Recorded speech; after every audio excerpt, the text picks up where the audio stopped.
This is a recision motion, and essentially what it's about is the land suitable, the Bunning Site, suitable for being converted into residential land. So the pressing issue is the cement bagging facility and the safety of that with a brand new residential area with childcare facilities, etc. So it's a preliminary issue. Now, what's clear is that the Bunnings move is not imminent. The site that they're moving to is still bushland, has still got houses and the old garage on it. So there seems to be no pressing time issue. Now, I'm not sure why the SIG councillors want to just rush ahead with this. It doesn't make sense. And if you listen to the Labor members and if you listen to Gemma Tribe, they speak a lot of sense. What isn't spoken a lot about is what Councillor Kemp hardly speaks at any time, but she doesn't make much sense, and Councillor Cox. Keep on saying, housing business is no different to any other business driven by the supply and demand rules.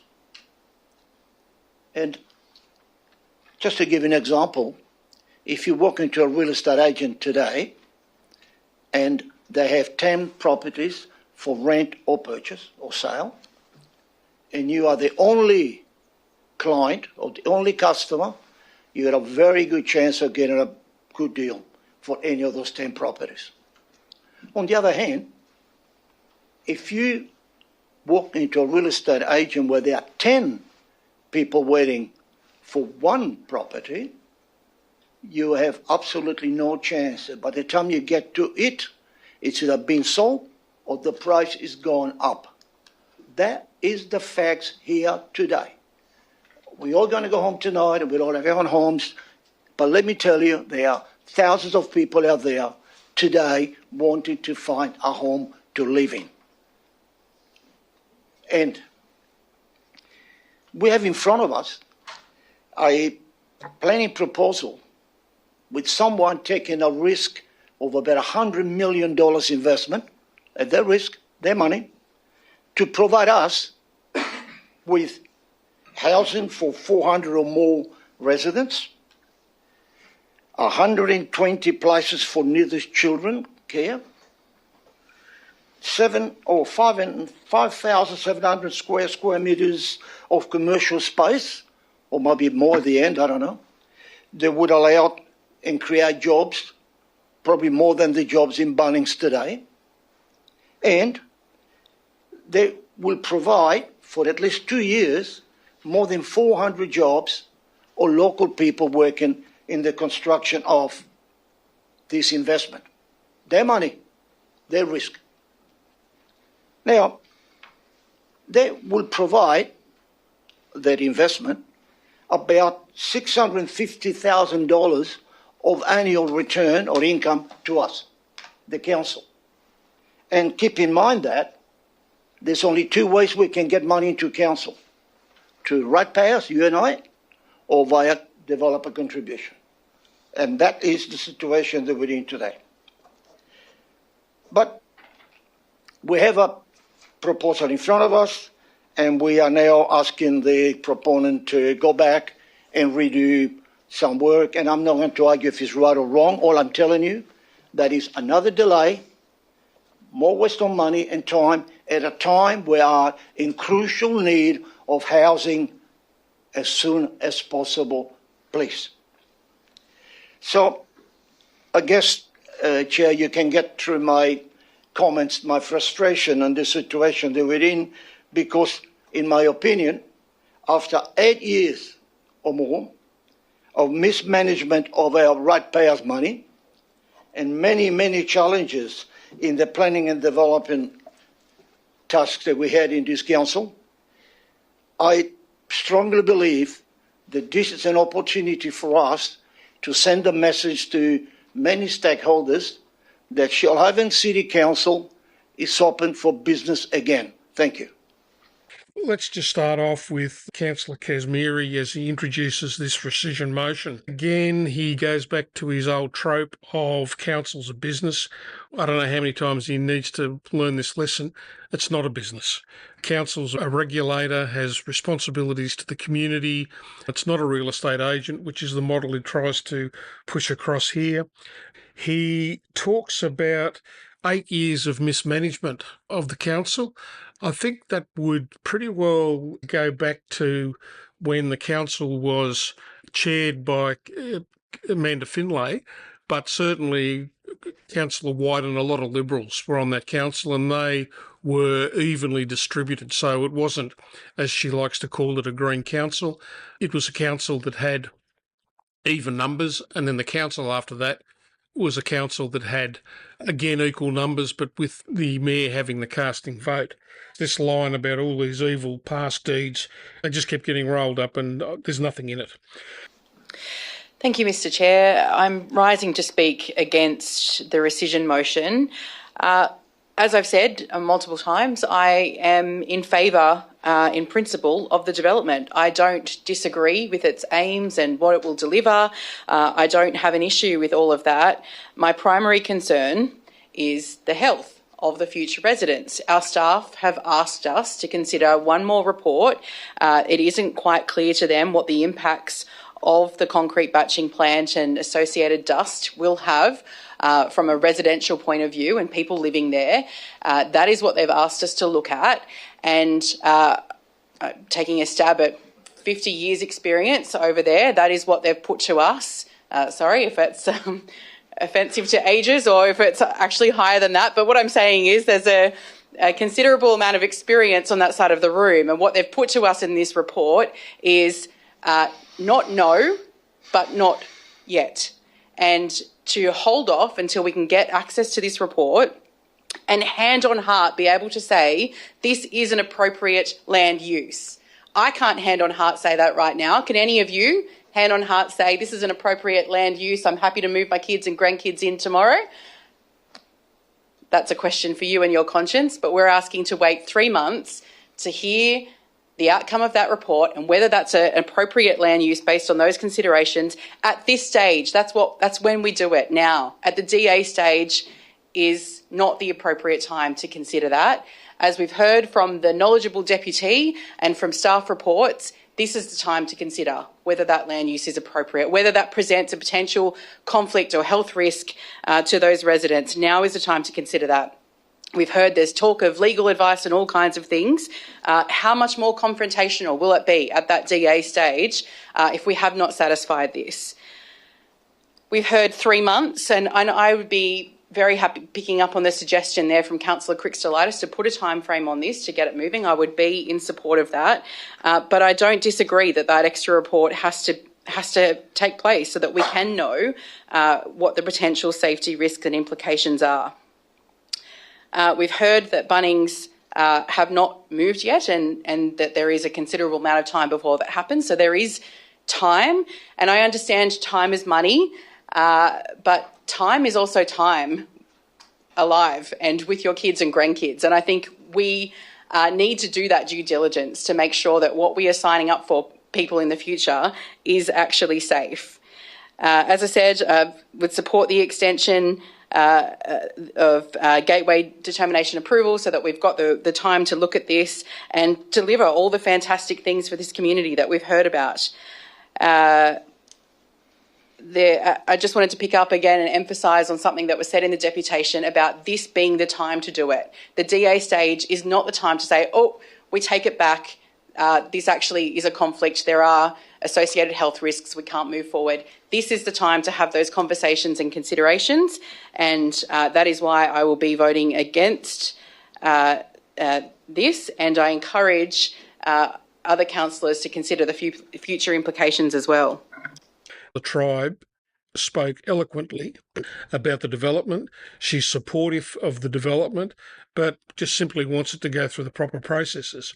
And she wants to take heed of what our expert staff are saying, and the expert staff are saying that this report needs to be done now before it actually goes into DA consideration, as it'll be less likely to end up in the Land and Development Court.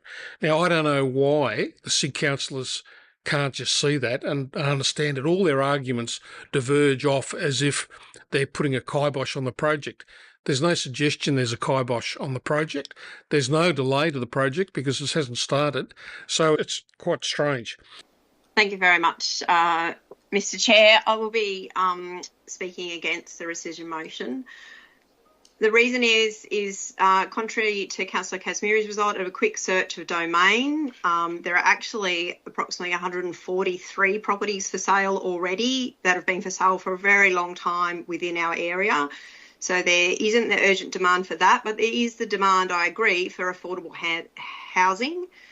But as to Councillor Tribe's point, this is not about the actual development, because the development is planned, potentially they might put in 50 affordable housing, and that will be decided through the DA stage. But this is about actually rezoning the land to make sure that the particular rezoning is best for Ulladulla's future commercial and residential development, and to ensure we have, and the council have done their due diligence and asked and answered all the questions they need to related to any potential hazards associated with the rezoning, particularly respect to the health and well-being of future occupants. This is not about the DA. All of those things and a lot of the things they discussed in the deputation was about the DA. This is about the proposal and rezoning of the land. We need to get this right now, and if those reports come back and say, yes, it can be rezoned and there is no conflict, there's no issue, at least we can say we have done our due diligence and made the right choice, and not just jumped at that for some pressure to get this done. Noting where Bunnings is and the site and the establishments were required for them to move, this is a long project. This is going to take a long time for all of this to happen.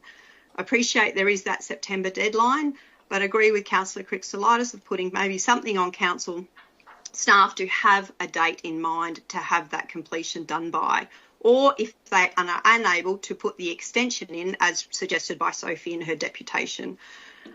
But just a reminder, this is not about the development. We cannot guarantee the affordable housing. We cannot do any of that. This is about rezoning the land and making sure we make that correct choice for what is right for Ulladulla's commercial and residential future development. So I'll be voting against the rescission motion. Thank you. Councillor Johnson refuted Councillor Kazmiri's claims, and this is a common complaint I have about the SIG councillors. They go off in a tangent and they simply make stuff up. So Lou had basically said there was no properties available for people to move into. Councillor Johnson points out that at her last look there was 143 properties up for sale, and I had a look and I think there were 35 up for rent on Ray White's site. So Councillor Kazmiri is telling porkies. Okay. Councillor Johnson said again simply that as councillors they need to do due diligence, which is an appropriate role for councillor. As we say, this is not a meeting of a business council. This is the City Council looking at legislation as part of a three-tier system of government. I'll be fairly brief because I think a lot of what I was about to say has been covered. First of all, I'm aware we've said 1,000 times in this place that council is a business. I'm going to say it again. It's not. It's not. It's a government service organisation. It is not a business. Number one. So that we'll get past that. What other notes do I have? Council also gets income from grants and fees, not just from ratepayers. My biggest concern in this, and was my concern when I saw the agenda and what came through, is that we have staff that are looking after the community. That's what they're doing in this, asking for this time. They've asked for a bit of time. How much of an effect is this going to have on the people around this development? Once again, like everyone else, I'm all for the development. It's great idea. We need the housing and all those things. What disturbs me is the next motion that we're about to vote on doesn't come from staff, doesn't even come from councillors. It comes straight word for word from the developer, and this is my question: which master do you serve? As simple as that. You have people trying to look after your communities and people that aren't. That's all I have to say. Thank you, Councillor Christolakis. Councillor Ben Christolakis was, I think he's getting frustrated. He again said that he doesn't know how many times he has to say to Kazmiri that the council isn't a business and its income isn't restricted to rates. We get grants and we get all sorts of other income coming in. But he was, I think, quite distressed because the submission that had been made effectively was repeated in the SIG paper. And he asked the question of which master do you serve? Are you here to serve developers, or are you here to look after the health and safety and proper governance of the city? Seems to me to be a very valid question. Now, that raised a few hackles with the SIG councillors. And I can't echo enough what's been said. I want to just state that I fully support any good development, any uplift in housing. That is what we all sort of said when we went to the election. But what I do not support is rushing into things. When we do developments, we need to do them correctly. We need to take our time and we need to understand what the parameters are. If staff have come back to us and asked us for another report, I feel we should do another report. How many times as a councillor have you been around to the community and seen a project that missed the mark by just that much? It's one more report. What I heard from the deputy in my question, Bunnings has no indication yet. The last time I was down at the site, they've still got buildings to remove, they've still got trees to clear. Bunnings isn't moving just yet. This is not going to be click your fingers and it's going to work. We actually need to take the time to analyse this properly so that we can give the community the stuff they seek to have represented in their village, such as 4 stories, that sort of thing. I support good housing, but we don't need to rush this. Thank you. Councillor Norris also came along saying that he supports the housing, but he doesn't believe that this matter should be rushed, and Bunnings aren't moving yet. So why is this so urgent to the SIG councillors when it's really about health and safety? Well, I have heard some interesting contributions to the debate tonight about hand on heart and which master do you serve and this sort of business. Let's go back 12 months and we'll see who was serving what and who supported what. 12 months ago, the resolution that was carried at council moved Councillor Wells, seconded Councillor L, supported by Councillor Dath, Councillor Norris, Councillor Kotlash, Councillor Copley, Councillor White, Councillor Watson and Councillor Gray, and voted against by Councillor Boyd and Councillor Kitchener. Now that resolution was carried, and in some respects the intent of the resolution was to support a change in direction, a change for the Shoalhaven and a change for the people of Ulladulla and surrounds. It was a support for, as the catch cry was, it's up, not out. And so here we are with one of the tests. With one of the tests to do just that. To do exactly what the council 12 months ago voted for. And so what do? We get to one of the first hurdles and already we're going weak at the knees. We really are. Because all of the issues mentioned have to be addressed by the applicant. They have to be addressed by the applicant 100% of the way.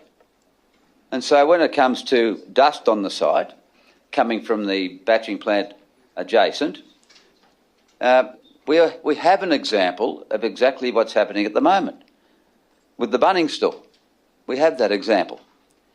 We have the EPA as the approval authority for that type of a business. I know that it was set up there as a batching plant some years ago and it has existing use rights, but nevertheless you haven't got the right to endanger people's health, you haven't got the right to pollute, and so all of that needs to be addressed and will be addressed, and addressed without delay. There's no two ways about it. And we heard tonight in the presentation, in the deputation, that this thing won't just be built overnight and it won't be built in one go. It'll be staged development. It'll be staged according to what the applicant would like to do in conjunction with the particular market research carried out by the applicant as to when they can get the product on the market and when that product can sell. Now, I can go back many, many years ago when I was starting out as a young married man, and we lived at Cronulla, and we spent 3 years living in a caravan. That's how we started. We didn't have much. We went to try and put down a deposit on a home unit, and back then I was on $66 a week, and the home unit was costed $19,000, and the bank knocked us back. So I've never ever owned real estate in Sydney, and we went to the country because it was cheaper. And that's where you get a start. And then you pick up on the lifestyle and you never want to leave the place. There's no question about that. And that's exactly what young people would have an opportunity down there at Ulladulla. They'd have a chance to get into the real estate market or even into the rental market. It would give them opportunity to move and to move on. And then once they get some sort of equity there, they may choose to go somewhere else, or they may just think this is such a good lifestyle, and it is a great lifestyle at Ulladulla, and that location is ideally located. And so don't worry. Don't worry about whether the kids are safe there or whether the adults are safe there. That has to be addressed. And the fact that so many people are being put into that precinct, the critical eyes cast over that will be amazing. And so there's no doubt about that aspect of it. So for me, the greatest worry for myself is the bulk and scale of the development. However, right through the Shoalhaven, we know down on the waterfront precinct here, there's far greater height and far greater density. And as long as as I asked the question before, the articulation's right and the development's quality, and you put the developers on notice, we want a great product for the Shoalhaven, a great product for Ulladulla, so we can hang our hat on it. Just like Pier 32, it gets many accolades now, so too should this. So I have no problem supporting the rescission motion. Thanks, Mr Chair. Councillor Proudfoot, he put on his toga and got up and rolled out again his old standard lines. No two ways about it, no question about it, no doubt. These lines, he must have went to some course somewhere. He rolls them out and they don't support any facts. The facts are that the council staff are saying this needs to be done. It would be common sense to say we need to look after our health and safety. Councillor Proudfoot, he tried some tricky, and I think dirty move about going back 12 months to when the council, including some of the current councillors, particularly Boyd and Norris, agreed that housing should be up, not out. So that's true, but that's not related to do we do health and safety checks. That's about the DA process. He's being half smart, which seems to be his standard setting. I wanted to point out that the decision or the recommendation last year that the proposal go to Gateway had provisos on it, and those provisos were ignored at that Gateway determination, and those provisos were important. And I didn't vote for the two councillors who did not vote for that. And I would also like to point out that's one of the that no one on this council has been the slightest bit interested in what has been passed or carried by the past council until just then. The point of order there, Councillor, that is irrelevant to this discussion. Okay, all right, thank you. I voted against that, and I'll vote against this rescission motion again because I don't think that's the right site for housing. I don't think it's the right size for a childcare centre, the right site for a childcare centre either. I think there are better sites in Ulladulla, and I'd like to see this development happen somewhere else. Yeah, thank you, Councillor. Councillor Boyd isn't a big supporter of this development. She believes certainly that housing's needed, that up not out is appropriate, but she thinks this project is simply in the wrong place, largely due to the cement bagging factor. Yeah, so I've heard the arguments for and against, and I just wanted to say that as someone who works in town centre, and I know Ulladulla is reflective as well, we have a homeless problem here in town, and I think you've got to also consider that by not housing people, people sleeping rough up the showground, sleeping in the street, sleeping in doorways, this kind of thing, that's a big health risk as well. So I will be for this supporting. Thank you. Councillor Cox, again, one of the low performers on council, he was talking about there's too many homeless people, and obviously this development is going to be the solution to homeless people. I don't know how many homeless people have got over $1 million to buy a unit, or over possibly $700 a week to rent a unit. Really poor contribution. I'd like to speak in favour of the rescission motion. I mean, this is what councils are about. It's just not easy. You think about it all the time, 24 hours a day. It's like paddling around in an ocean full of thick seaweed. You're just waiting for something to come up and bite you on the ankle. They're big decisions, and we don't make them lightly. We respect everyone's views around the table. But the bottom line is, as underlined by the Premier, who came down to the Community Cabinet last week, housing. There is a dire need for housing. There's a need for affordable housing. There's a dire need for childcare. There's a need for jobs, and that satisfies that equation. And I agree with Councillor Proudfoot, who has recognised that the problems with the health issues or the dust, they'll be solved. They have to be solved. They will be solved. It's just that if we delay this further, we are kicking it down the road. We're sending it to another briefing, another report.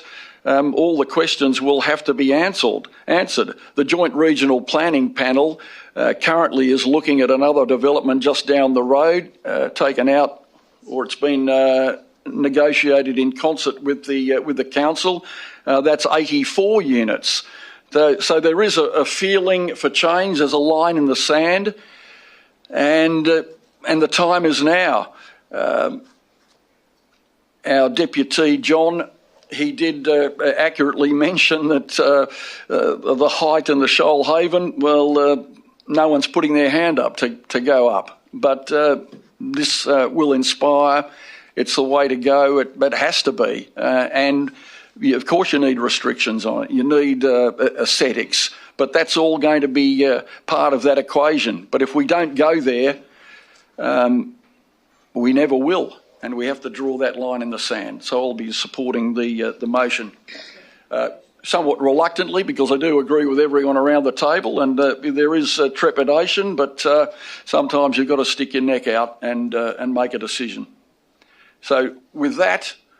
Councillor Wilkins had his say, and he's also got a particular style. His style is he says things aren't easy, and he's struggled with things, and things are going to jump up the ocean and bite his butt and whatever. A lot of torn. But he is pretty clear when you cut through all that he just wants this to be done. Now, again, this isn't the time to say it needs to be done. This is the time to say, is that site a safe site to even look at before we get to the DA? And he also stated that you need to stick your neck out. Now, that implies to me that he knows there's a risk. And if he knows there's a risk, sticking your neck out is you're prepared to gamble. Now, I don't want councillors who come along and gamble on the safety and health of residents moving into a new development. Thank you, Mr. Chair. Look, which master do you serve? I hear you all screaming out for housing crisis, quick, stop development. Quick, stop the development, no matter what, at all costs. Which master do you serve is probably more the question. Let's get on with it. Thank you. We had Councillor Kemp, who got up and was aggressive and directed, and she does this a lot. She talks across the chamber at individual councillors, and she was very pointed to Councillor Christoulakis and essentially bullied them. Now, I think there's a possible code of conduct in this for Councillor Kemp. Every time she gets a bit of rush to her head, she goes back to the front bar of the Marland and apparently thinks that you shout and intimidate people and that's how you get your reputation. Frankly, it's disgusting, amateurish and petty. Thank you, Mr. Chair. I did say before that you probably could tell from my comments my frustration, and I guess there's no change.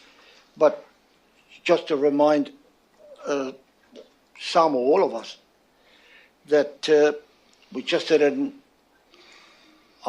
absolutely fantastic federal government result with the Labor Party winning this term again.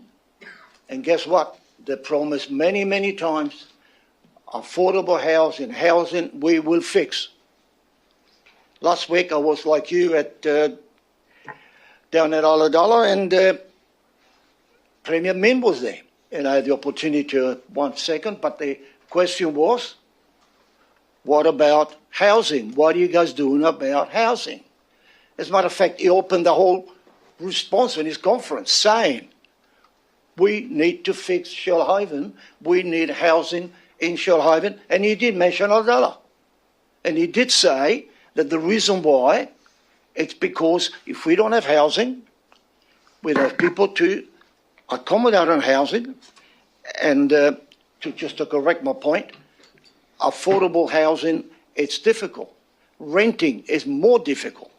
Therefore, we have no properties to rent because we're not building sufficient homes. And we can delay this for another report. And then we can have another report after this report. But keep in mind that what we have in front of us is a proposal, a plain proposal. It's not a DA, it's not a final outcome. That will take a lot of work before we get that far. And the planning proposal, it is what it is. And it's not very detailed, does not have all the technical information. They're only drafts and sketches. I've been involved in planning proposals where what we finish up with was absolutely nothing like what was presented at the beginning of the conversation. Okay? So I'm asking you, please support this so we can move on, and we can move on into the next motion, because that is what this is all about. Have the opportunity to debate what we did not do at last meeting for a technicality on a point of order. Thank you. Thank you. Councillor Kazmiri had the right of reply in that he tried to reel in the Labor Party, and this was, I think, was a shot at the Labor Party, the Labor members on council, talking about affordable housing, about the needs of housing, and again made the claim there were no properties to rent. Again, that's a lie. I looked on the website and there was 35 properties to rent. The vote got up on the casting vote of the acting mayor and the chair. I think it was another sad day for the city, showing a council that really diverts itself from the real issues, wants to stick its neck out, and for what, when no time pressure. There's really questions to be asked on who do they serve? Are they serving us or are they serving the developers? So we have a vote of 5-5. Oh, no, sorry, Councillor Clancy's just come in. Oh. Is that right? Councillor Clancy said it was 6-4, 5 against. Yeah. All right. Councillor Clancy has come in, and so we have a vote of 6-4 and 5 against. Those voting for: Councillor Clancy, Councillor Kemp, Councillor Kazmiri, Councillor Cox, Councillor Proudfoot and Councillor Wilkins. Those against: Councillor Tribe, Councillor Norris, Councillor Boyd, Councillor Johnston and Councillor Christolitis. I declare that carried. Therefore, that makes CL 25 159. We'll put that.